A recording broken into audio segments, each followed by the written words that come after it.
तेव्हा तिकडचे डोंगर अंगावर एवढे काय जो मनुष्य आहे त्या स्थितीमध्ये अगदी स्थित प्रज्ञ राहतो. काय होत सुख दुःखे समीकृत्वा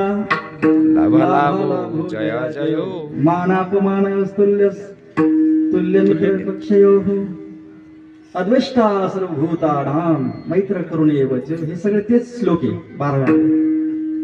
हे समयाशी सादर व्हावे त्याच्यावरचे श्लोक आहे. वेगळं काहीच नाही. त्याचं सगळे ट्रान्सलेशन याच्यामध्ये. सुंदर अभंग आहे, फारच सुंदर अभंग. मानवी जीवनामध्ये मनुष्याला सम राहता आलं, सम राहता येत नाही. असं अभंगावर बोलण्यापूर्वी आज ज्यांचं वर्ष प्रथम वर्ष श्राद्ध. आईचं नाव काय? रजनीबाई.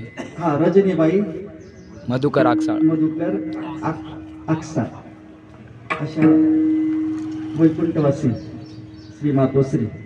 आता वैकुंठवासी आहे हे अभिमानाला लावू शकतो बरं का. आता काही ठिकाणी ते नाही.